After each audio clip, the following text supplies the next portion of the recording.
আমরা যাদেরকে নিরাপত্তার স্বার্থে আমরা নিয়ে এসেছি, সেফটি এবং সিকিউরিটির স্বার্থে, আমি এটাও বলবো, আমরা আগে যেমন বলেছি যে আমরা টিভিতে আমরা যাদেরকে জিজ্ঞাসাবাদ করছি, আমি তাই তাদের সেফটি সিকিউরিটির কথা চিন্তা করে আমি তার পরিবারের কাছে অনুরোধ করব, মানে দুশ্চিন্তা করার মতো কিছু নেই।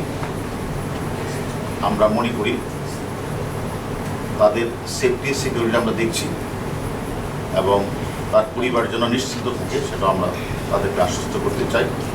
তারা যেন এই নিয়ে কোনো চিন্তা না করে। বাংলাদেশের অনেক যারা মানে বিভিন্ন ধরনের তাদের কী বলে যারা ফেসবুকে লেখালেখি করে অনেকের নাম নাম্বারকে ঘিরে অনেকে কিন্তু বিভিন্ন ধরনের গুজব চলছে। এটা আপনার মতো যে আমি বাংলাদেশ থেকে পালিয়ে গেছি গুজবও দেখছিলাম, তাই না? বিশ্বাস করছেন? অনেকে আমাদের রাষ্ট্রের অনেক ব্যক্তির নামে কিন্তু অনেক গুজব আসছে, এটা তো বিশ্বাস করেন না। তাহলে এটাও বিশ্বাস করার কোনো কারণ নাই যে আমরা সিকিউরিটির স্বার্থে যাদেরকে আমরা এনেছি তাদের নিয়ে যদি কেউ গুজব ছাড়ায়, সেটা আপনারা বিশ্বাস করেন। গুজবই তারা এই গুজবটা ছড়িয়ে তারা তাদের ভিউ বাড়িয়ে তারা কিছু টাকা ইনকাম করতে চায়, এটা আপনারা বিশ্বাস করবেন।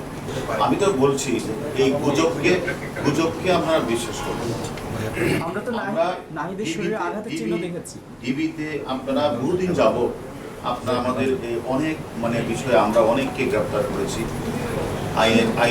আইনের সাথে আমরা অনেককে আইনের আওতায় নিয়ে এসেছি এবং কখনো যারা আমার মামলার আসামি তারা তো কখনো আপনাদের বলে নাই, যারা আমাদের মামলার আসামি ছিল, যারা পুলিশ মার্ডারের মামলার সাথে জড়িত ছিল, যারা 28শে অক্টোবরে আমাদের প্রধান বিচারপতির বাসভবনে হামলা করেছিল, আমাদের হাসপাতালে হামলা করেছিল, সে সময় তো আমরা অনেক আসামিকে ওই সকল ঘটনার সম্পৃক্ত থাকার কারণে আমরা গ্রেপ্তার করেছিলাম।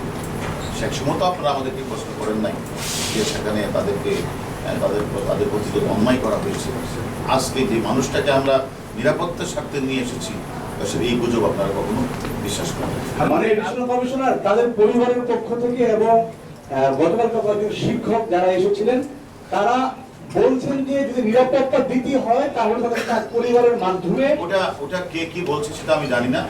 আমরা এখনো এ ধরনের কোনো মানে পরিবারের পক্ষ থেকে কোনো আবেদন পাই নাই যে বা আমাদের কাছে কেউ কিছু বলে নাই। আমরা বিষয়টা বলেছি যে আমরা যেখানে যাই তার তো সিকিউরিটি দরকার। আমরা সিকিউরিটির স্বার্থে, নিরাপত্তার স্বার্থে তাদেরকে আমরা এনেছি এবং আমরা তাদেরকে ওই আন্দোলন সম্পর্কে টুকটাক জিজ্ঞাসাবাদ করছি। পরিবারের পক্ষ থেকে যদি আবেদন করা হয় তাদেরকে, আমি তো সেটাই বলছি, সেটা অতীতের ভবিষ্যতের গত ভবিষ্যৎ